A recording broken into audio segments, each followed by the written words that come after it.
Author, columnist, managing editor of LibertyNation.com, podcast host and conservative policy advocate. We dismiss history at our peril. Liberty Nation Radio with Mark Angelides. Political machinations are plenty as Joe Biden seeks to bolster his failing international reputation with domestic success. But to what cost? Shenanigans in Fairfax County as Virginians go to the polls. How is it that every event, no matter how subtle and seemingly unimportant, is descending into absolute chaos? Welcome to Liberty Nation Radio, heard coast to coast on the Radio America Network. I'm your host, Mark Angelides. And on today's show, we'll be looking at the Biden spending spree, the Virginia gubernatorial race, the idea of taxing unrealized income, and talking liberty to discuss the big cases of the week. I'd like to take a moment to wish a fond hello to our listeners out in Kankakee, Illinois on WKAN on 1320 AM and 103.3 FM. Thanks for being part of the team. Remember, this show is proudly sponsored by LibertyNation.com, where you can access podcasts, breaking news, analysis, and a range of biting and brilliant shows to whet your appetite for freedom and your fondness for the great American Constitution. Let's dive right in. Putting aside the day-to-day machinations that seem so requisite for passing unpopular legislation, how does a party with a razor-thin majority navigate the turbulent waters of the Washington, D.C. swamp? Well, to help us answer that question, we're fortunate to be joined by longtime host of Liberty Nation Radio and senior political analyst for LibertyNation.com, Mr. Tim Donner. Thanks for being here, Tim. Always a pleasure, Mark. So, Tim, we've seen the last few months, they've exposed fault line after fault line in the Democratic Party as they try to pass legislation. There's been talk of changing party affiliations, discussions about Biden's overall weakness at controlling his own party. And here we are, less than 1 year into his presidency. Is this the type of drama we can expect for the next 3 years? Or will it get worse? Well, we're at a point where I think we could say, come on, it can't possibly get any worse than this. Never say never. Yeah, this is, I mean, that's how, but that is an indication of how bad it is, not an indication of whether there's any more downside. And for the Democrats, look, they're going to pass something. They originally wanted $6 trillion. People forget that because we focused on the $3.5 trillion, but they originally wanted $6 trillion. We're willing to go for 3.5. Now, how willing are they to go for 1.5, 1.75 in terms of whether that is considered a victory and something that can raise their numbers rather than lower them? Look, this is all they're going to get before the midterms. So they've got to get while the getting's good, because they're probably going to lose at least the House or the Senate or both in 2022. Yeah, I feel that this year has sort of given everybody a crash course in DC machination and maneuvering. It kind of seems that everybody's now they're talking about reconciliation and Senate parliamentarians as if these were topics that were in the mainstream all along. Yeah. But that's not really the case, is it? It's only with Kamala Harris having the swing vote and the smallest possible majority. I think they can afford to lose 3 seats in any House vote. These elements really come into play. Now, could you give us a basic rundown of what these processes and machinations are and why they're so important right now? Well, effectively, you need unanimous support if you're the Democrats in both the House and the Senate, because the Progressive Caucus is going to vote as one, and they're the ones that are holding out because they're not getting the full range of new social benefits that were in the original plan. So the filibuster, we've heard a lot about it. It's been in place in the Senate since the mid to late 1800s. It's the only thing left, essentially, Mark, that provides the minority party any rights at all in a balkanized political climate where, frankly, there's no discussion between the two parties. That filibuster is something that's been threatened. It does not look like they have the votes to get rid of it.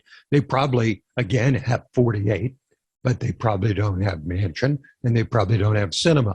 Reconciliation, which is basically a process that allows the party in charge to pass any kind of new bill with only a simple majority instead of the usual 60 because of the filibuster. So basically what they do is they jam in everything that can possibly be considered tied to the budget and that the parliamentarian will deem worthy of the reconciliation process. That's only on budget matters. That's a sticky wicket. And so the parliamentarian, this unelected woman named Elizabeth McDonough, has incredible power because she gets to interpret the standing rules of the United States Senate and parliamentary procedure. President Biden, he's been pushing for his landmark legacy spending for quite some time, but I mean, he wanted something sweeping in hand before he met with the other world leaders in Glasgow for this climate conference 26. And he wanted to show them what a great leader and uniter he was after his performance with the Afghan withdrawal. So surely this kind of attitude, although appealing to the out-and-out globalists who don't think America should really be doing anything by itself, doesn't it leave the regular Americans feeling a little cold? Is it just a vanity project for Joe Biden? Well, for Joe Biden to think that because he comes up with some legislative language that's going to fix climate change to the satisfaction of the climate change extremists in the global community is a joke, because they don't trust him after Afghanistan. They don't believe that he's competent. They don't believe that he's all there. They don't believe he's in charge. They believe he made really a fatal decision in Afghanistan, and it shocked all these people in the international community who thought he was one of them, that he could be trusted, unlike Trump, who actually, if you look at it and you take the personality away, the competence of his decisions was so much higher than Joe Biden. But we've talked about the cost of this legislation. This is a reconciliation bill. We talked about the timing. We talked endlessly about the various contents, but we haven't talked about who really pays for it, Mark, because I can guess. in an article this week entitled Zero Cost Socialism, basically what they're trying to say is, hey, we'll give you everything on our wish list, every goodie to make you vote for us for life. And it's really going to cost nothing, because the only people that get targeted are those nasty, ugly billionaires and their ill-gotten gains.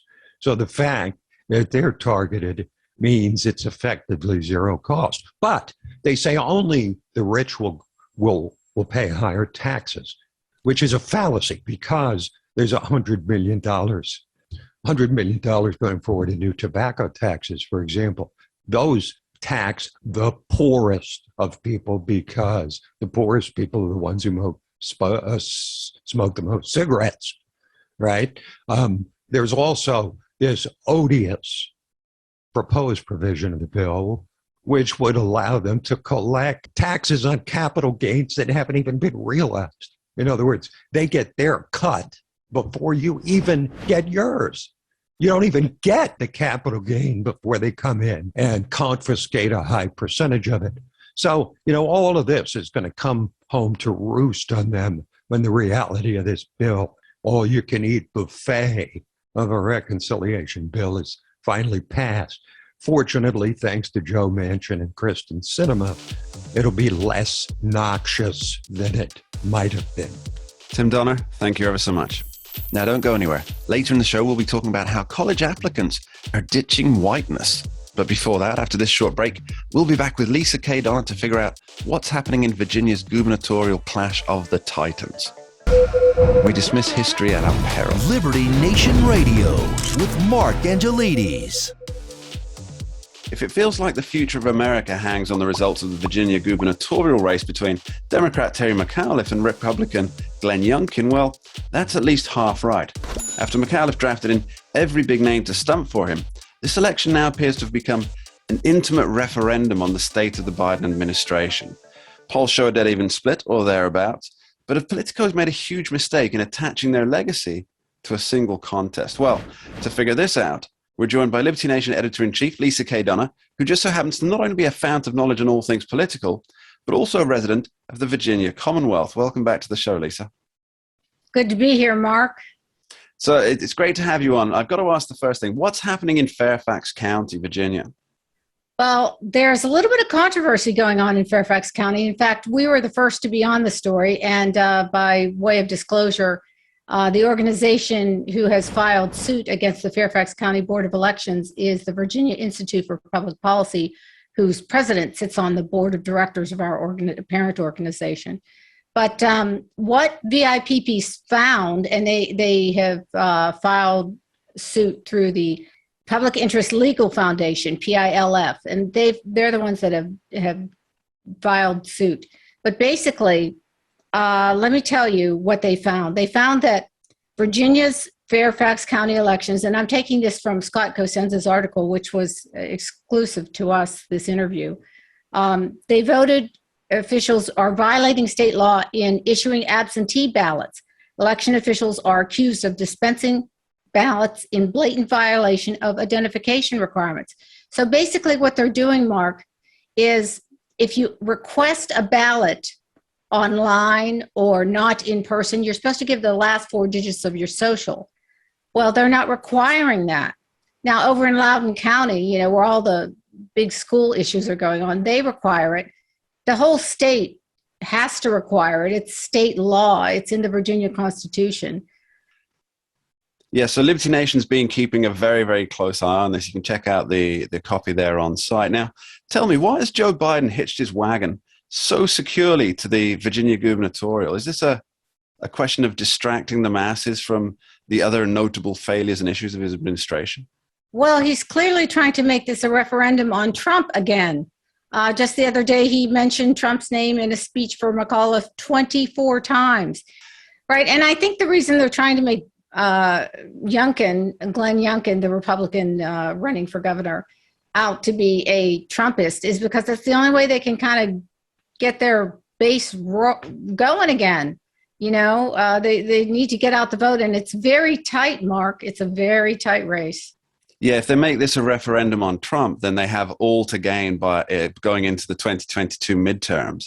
They can say, as you can see, not only was Trump rejected in the 2020 election, he's been rejected again in this, the first test of the electorate after the election.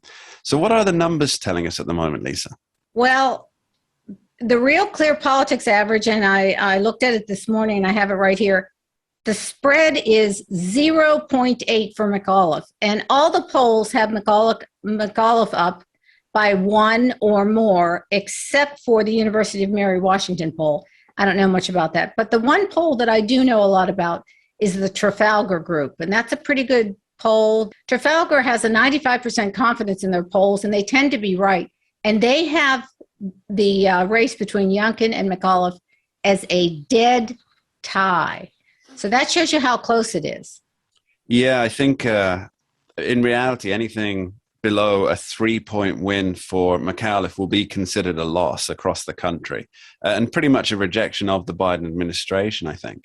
Now, we've seen in Virginia specifically, we've seen education and specifically school boards in the region, they're making national news on a daily basis. Do you think this is what's going to motivate voters, or is it the increasingly damaged economy and the inflation that will send folks to the polls?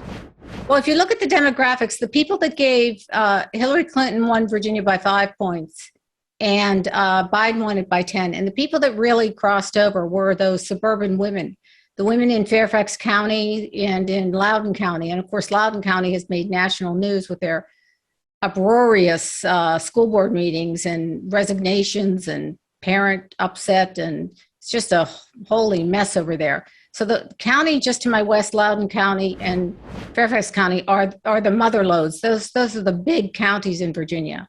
And school issues are really hot here.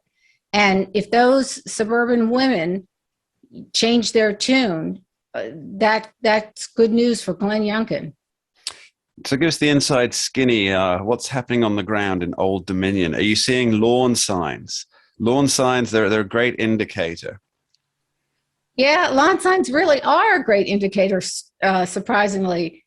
There are a lot of McAuliffe signs and there are a lot of Youngkin signs. And I've actually driven through Loudoun and Fairfax and tried to get a gauge, and it's 50-50, you know?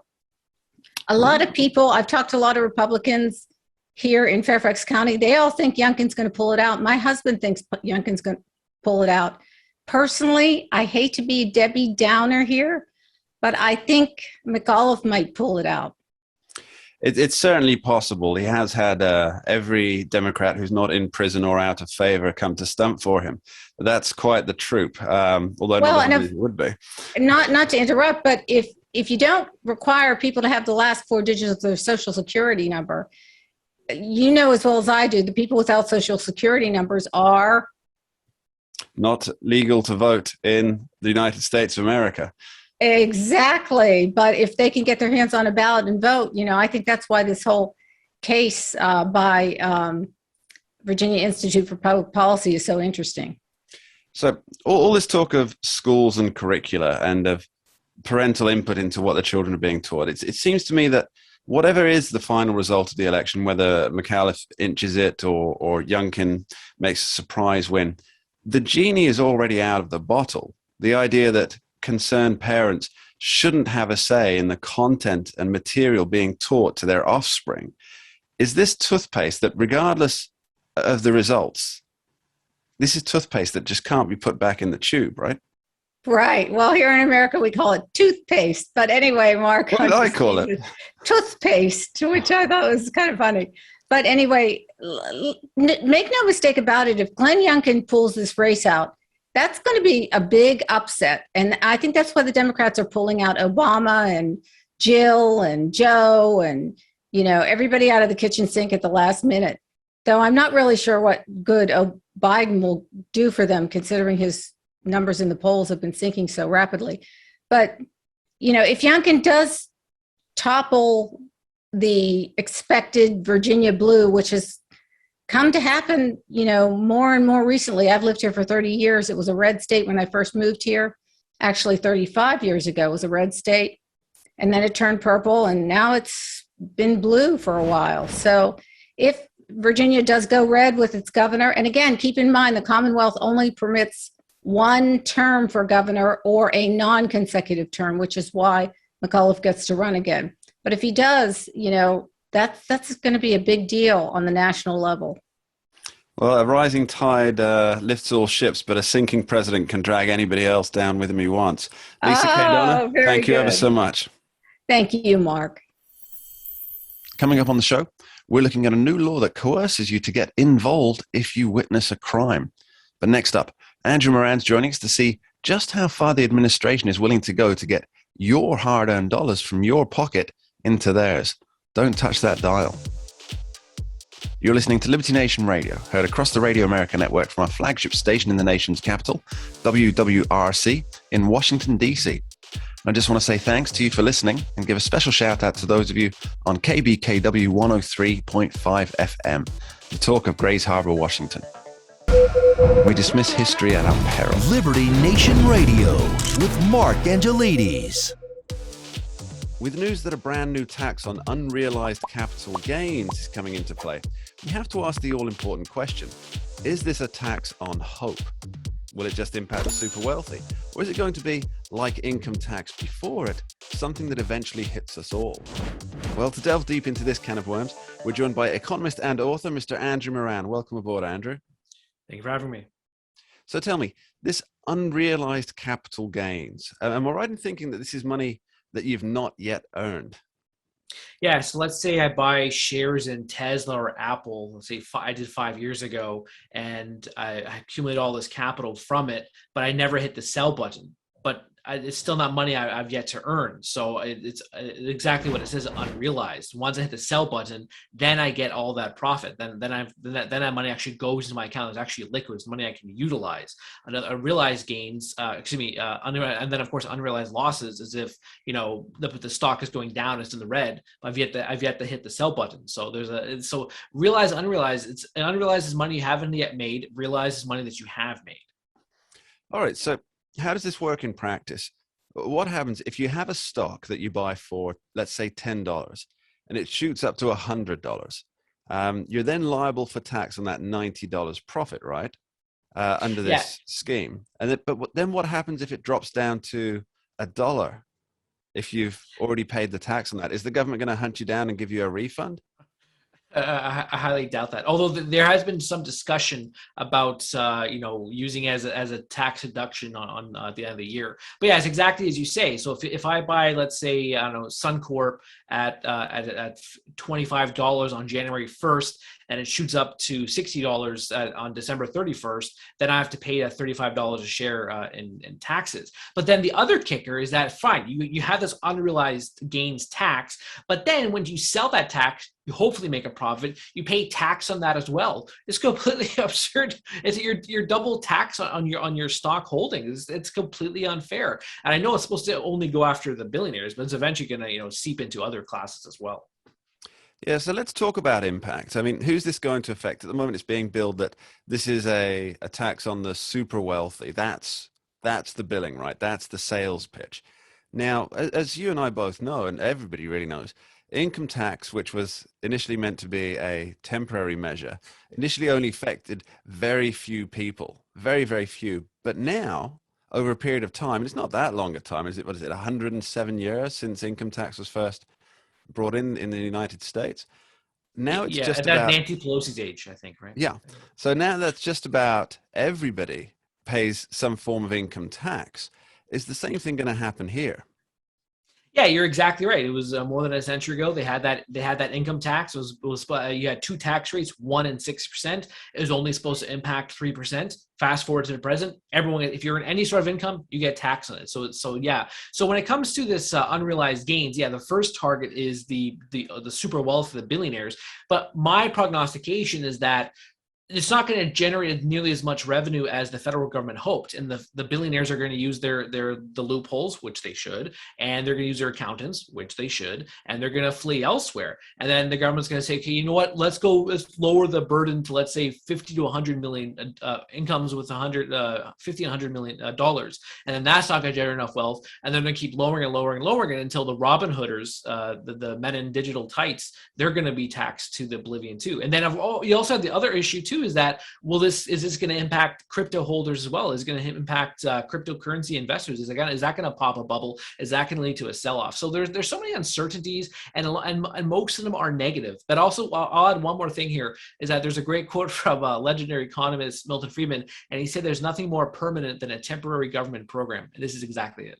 That is one of the classic sayings. So it's not just about stocks though, right? So people who are listening who think, well, my stock portfolio, that's kind of protected by my 401k or whatever. It's not just about stocks. It's about property, right? It's essentially everything that can be realized as a capital. So if it's something that you could sell in future and gain a profit on, it would cover that. So that's houses, art, even businesses to some extent, right? Yeah, so if I buy my Van Gogh painting for $100 million, and it goes up in value, then yeah, that's going to be taxed. But the issue with that is that it's fine. It's easy to assess the value of a stock. You just go in your brokerage account and say, okay, fine, the stock is up 25%. But if I'm using, let's say, artwork, I'm using a Munch or a Modigliani, you have to utilize a wide variety of assessments to determine its actual value. So the government's just going to come up with its own imaginary figure, its own definition, and then say, okay, fine, this Van Gogh, you got to pay, $30 million on it, and then once you sell it, you got to give us another $25 million on it. So it's all subjective. The government's going to max out as best as they can on that deal. Let's delve into that just a little bit more, Andrew. So let's say, for example, somebody has their wealth tied up in various assets. So maybe they're cash poor. Let's say, for example, they've got, let's say you get left a Van Gogh, lucky you. Now you've got that painting. Now that painting appreciates in price over time, but you're just a regular wage earner, but you happen to have an asset here. Now, does this mean that you could be liable for, let's say, for example, 30 million in taxes when maybe you earn $150,000 a year? And so therefore you're going to be obliged to sell that piece of art at possibly a very bad time in the market just to pay the taxes on something that you haven't earned any income on anyway. Yeah, that's an excellent point. This is the problem with this proposal. Is it's not delving into any specifics as of yet. But what I assume what would happen is that when it comes to, let's say, the artwork or the unrealized tax gains, they'll probably look at your income tax return at the end of the year and say, fine, if you're over, if you're making $1 billion a year, then you're the one going to be taxed. But if your annual income is at $30,000 a year, then you're not going to pay. Excuse me, you're not going to pay much tax on this Van Gogh, as the Dutch would like to say. So I think as time goes by, the Biden administration is going to release more details. But for now, it's best to count hold on to your nuts like a squirrel in the wintertime. Well, you'll probably be taxed on those nuts as well. So what I really want to ask about here, final question pretty much, is how will this impact investment? So obviously anything that impacts potential earnings in the future scares investors. They have it their investment funds. They want to realize a return on it.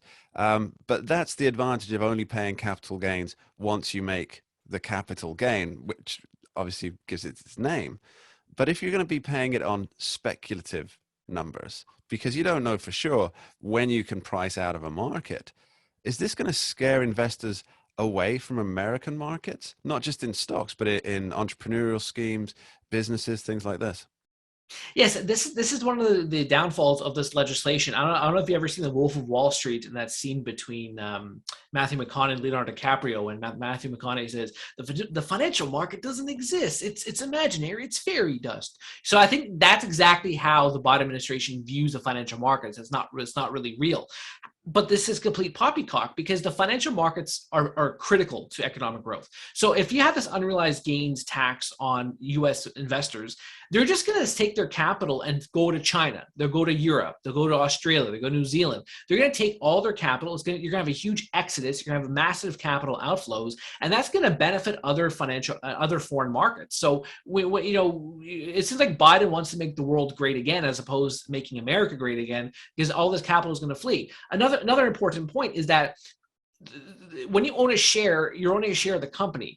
The company sells those shares to generate enough money to, let's say, expand their company, hire more workers. They want to develop a product. When you're taking that money out of the financial markets and giving it to Joe Biden's pockets, that's going to hurt the long-term growth of all these businesses. Now, Tesla, they'd be fine. Apple, they'd be okay. It's these medium cap stocks that debut that have their IPO that are going to be hammered on these. They're not going to generate enough money because if let's say 30% of investors take their capital and go to India, that's 30% less for American companies. So this kind of long-term consequences. I hope that the administration or the U.S. government's going to say, okay, this is a bad idea. It just shows how their desperation of how they need to come up with any imaginary scheme to take money that you haven't even earned yet to cover this massive $2, $3, $5 trillion spending programs by the Democrats and President Biden.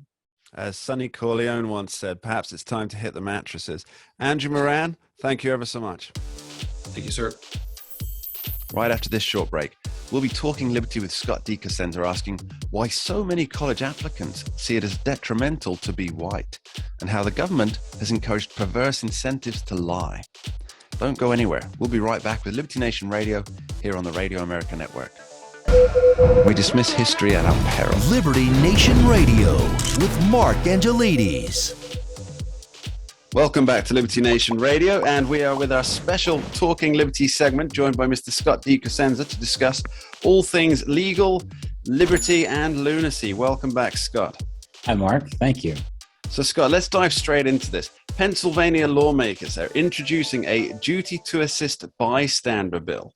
Now, this came on the heels of something tragic and horrifying. I guess most of our listeners might be familiar with it was the finale to Seinfeld. Could you give us a little more information on this one, please? Well, I think you'll fill in the Seinfeld details. I'll fill in the recent news events, which were that a woman was sexually assaulted on over the course of a commuter train ride in Philadelphia. It is a horrific story, one of the most horrific criminal justice stories, I think, in recent memory. And the officials, upon the initial kind of press releases that they came out with, both the police chief for the SEPTA, which is the Southeastern Pennsylvania Transportation Authority, the train authority, and also the police chief for the town where the train terminal was, where they actually made the arrest, blamed the bystanders for not doing more to come to the woman's aid by calling police. And they alleged that these people recorded the assault and did nothing basically to help.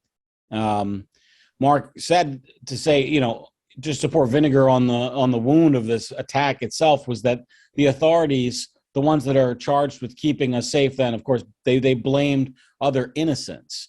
And it turns out that it wasn't even true. It was a lie. They libeled the public in order to take the blame off of themselves. And this is a furtherance, an outgrowth from that lie. It's State Senator Jim Brewster's bill. And they call it a duty to assist bill, but that's really been mislabeled because what it is it's a duty to report bill. And what it says is that under certain conditions, including what would have taken place on this train, or what did take place on this train, a person has a duty to report that, an affirmative duty in the law. And if they don't report it, then they themselves are guilty of a criminal act.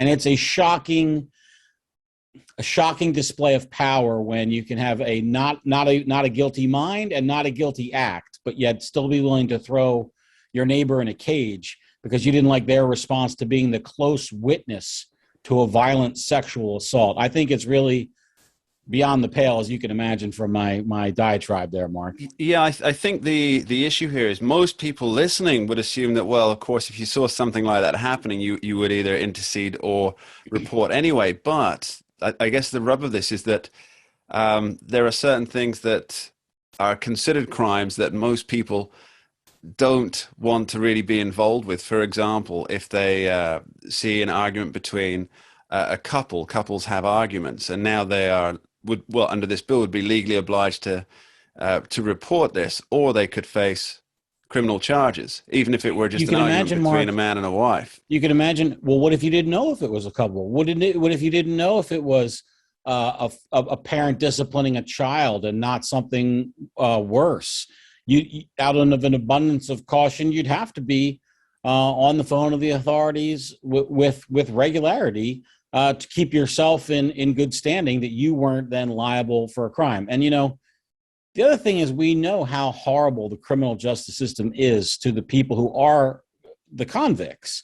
Now, I'm talking about what happens behind prison walls, Mark, and to suggest that we should take an innocent person who literally did nothing wrong except not respond in the preferred way to being this witness and then subject them to the treatment of deprivation of liberty and being in a cage, it takes my breath away. It absolutely takes my breath away that people should think that that's an acceptable response for, again, the SEPTA police could maintain law and order on their trains. It's not like there's 1,000 trains a day and there's 10 officers.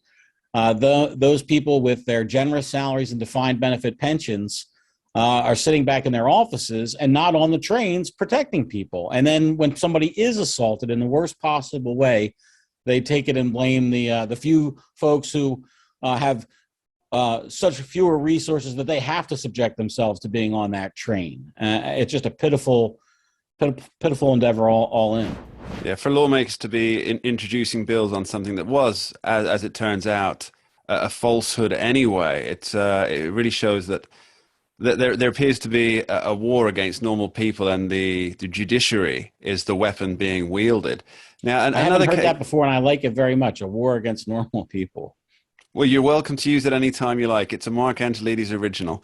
Now, moving on to this, there's another story I want to talk about, Scott.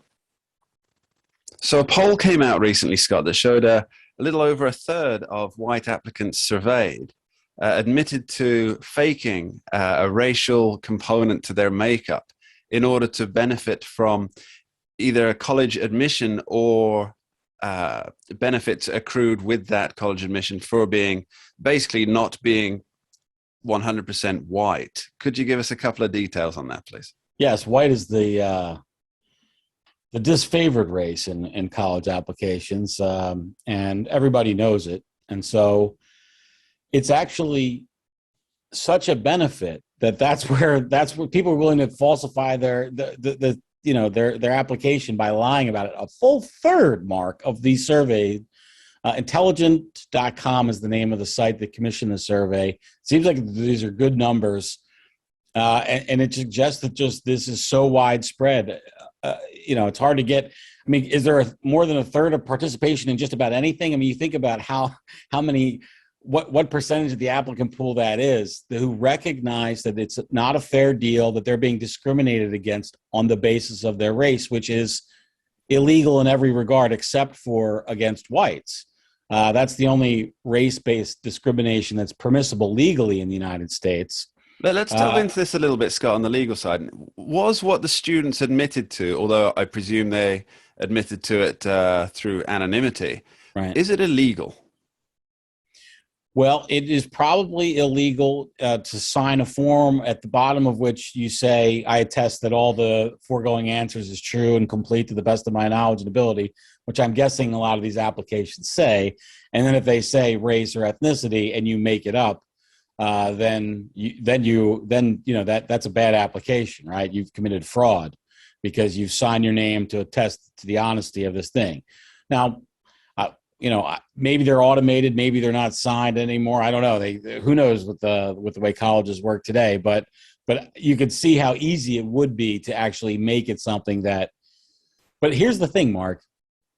It's easily falsifiable. So before we get to that point, though, I just want to say this: the thing that you have to remember too is how much power it has. That's why the people are motivated to lie. It's like better than a full grade point average. I said in the written piece I submitted to libertynation.com about this. Can you imagine? And so I don't even know if you know this, but SAT scores are it's the standardized test for college applicants in the United States, Mark. Just about all kids take it. And can you imagine if it was self-reported? Right, like the SAT board sends your SAT scores to the colleges that you apply to. I got a 4.5. Yeah, exactly. Yes. Sure. I get perfect SATs. Oh, really? Well, no, not really. But if you're asking me, I'll just say that. So anyway, that's the way it is with these racial classifications. It's not like somebody's at the door saying, "Well, gee, you don't look like, you're an African American. You look like a Caucasian." They just say, "Okay." So we've got to have a system that's creating incentives that make it beneficial to lie on college applications, because it's one of these things that, short of DNA testing people a la Elizabeth Warren, there's no real way to test it. So you're creating not only that, you've got a these series of incentives for dishonesty. It sounds like a Hitler convention on racial classification when you really want to get into the bones of this thing and draw the lines. And that's where these things have to go, to the eugenicists' paradise of let's slice and dice everybody by their immutable character. Alternatively, colleges and universities could grant entrance based on merit. Mark, don't be absurd, please. Come on. Okay. Not in this day and age. Yeah. Scott D. Cosenza, welcome to the non-meritorious world. Thank you very much for joining us. Thanks, Mark. And that's about it for this episode of Liberty Nation Radio. I want to thank our guests, Tim Donner, Andrew Moran, Lisa K. Donner, and Scott Cosenza. But most of all, you, the faithful listener. Thanks for being part of Team Liberty. One more thought before we conclude. Author Jared Kintz wrote, quote, "At first sign of crisis, the ignorant don't panic because they don't know what's going on. And then later, they panic precisely because they don't know what's going on." End quote. You and I, we all see these Biden-inspired crises coming down the road, but not the government. They didn't know how to react, and eventually they failed to act at all. Crisis after wave upon wave of crisis. Don't look to the administration to save you. They can't. They either don't know how or they don't want to. It's liberty and individualism that will weather this particular storm. Until next time, thanks for listening. We dismiss history at our peril. Liberty Nation Radio with Mark Angelides. Who are we? We are Americans that believe in liberty. We are a project of the nonprofit One Generation Away. We are patriots who apply the founding principles to the issues of today. And they keep moving the goalposts on us. We are educators and commentators who love America and the Constitution. Who are we? We are Liberty Nation.